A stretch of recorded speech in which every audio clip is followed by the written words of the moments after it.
I was watching the news the other day for about 1 minute. That's all I can take of it before I get angry and start throwing stuff. And one of the newscasters said that this is a new world we live in. Why? A new world. He says it's characterized by theft and corruption more than honesty and integrity. Last week I preached on integrity. And he's right. From the highest levels of government, the highest levels of business, the highest levels of education, doesn't matter.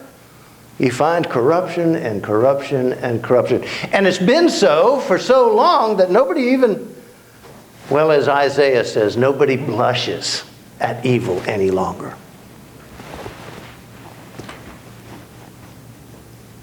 I don't want a nation like that. I don't want a community like that. I don't want a family like that. I want individuals that I can trust, that I can love, and they're genuine from head to toe. I want people that when they give me their word is true. When they make me a promise, the promise is upheld. And I want to be that same kind of person.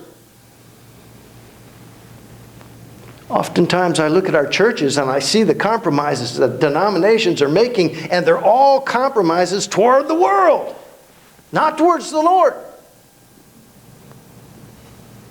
And I thought to myself, wow, what is going on here? Y'all remember the show back in the, well, no, a lot of you are too young for it. Back in the 60s, it's called Rowan and Martin's Laugh-In. Y'all remember that? Yeah. That was hilarious. Dan Rowan and Dick Martin, two guys, teamed up to do a television show called Rowan and Martin's Laugh-In, and they launched a lot of careers back then. Goldie Hawn was on that program. She became a star. Well, there was a black comedian on that program as well. I don't know if you remember. His name was Flip Wilson. Remember Flip Wilson? He played a lot of different characters, but one of his favorite, at least one of my favorites, was he played the judge.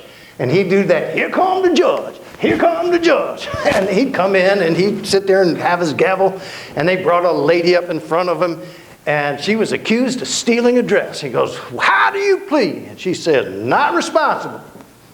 He says, how come? He says, because the devil, he come. I was trying the dress on. And he said to me, wow, that really looks good on you. You need that dress.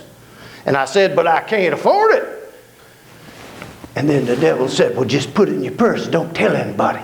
You get away with it. Then the judge, Flip Wilson, said, well, why didn't you say, devil, get thee behind me? And the woman said, I did. And he got behind me and said, boy, your bottom really looks cute in that dress. I will never forget that routine. I saw that, and I was a young kid back in those days, and I saw that, and I just laughed so hard. Flip Wilson was one of my favorite comedians, and he made fun constantly of the temptations, and his great line was, well, the devil made me do that. Well, you know, there's some truth there, all the way from Genesis 3. You know, look at the Bible. It starts off, in the beginning was God.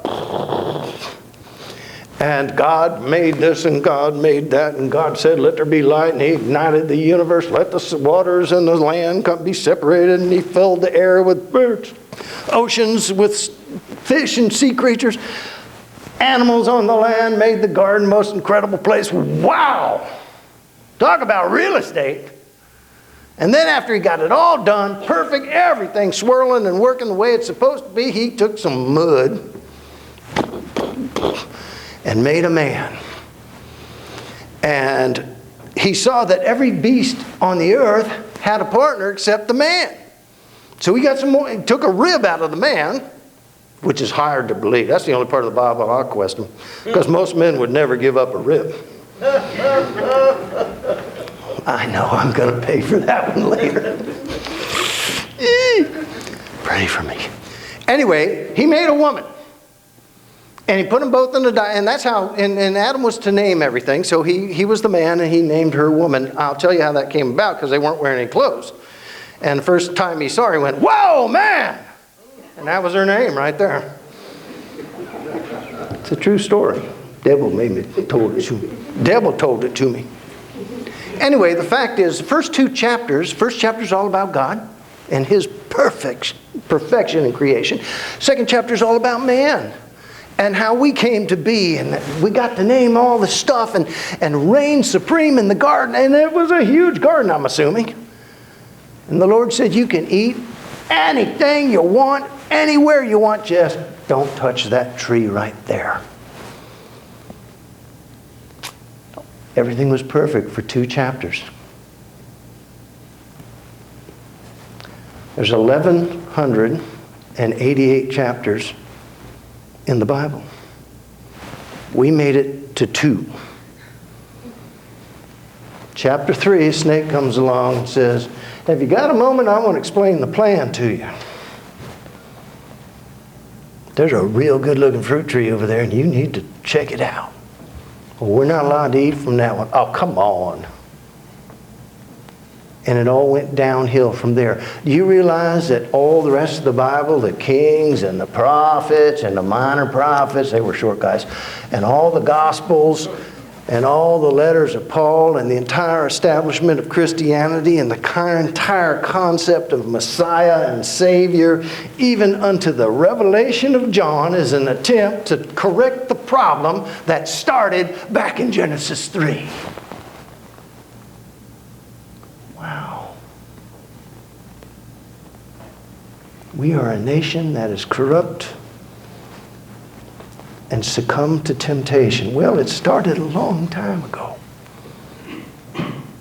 Temptation's kind of a universal deal, isn't it? We made it 2 chapters into what is eternal, and we screwed up. Today we're going to try and find a remedy for that. First, I want you to stand one more time. I'm going to sing a song, I Love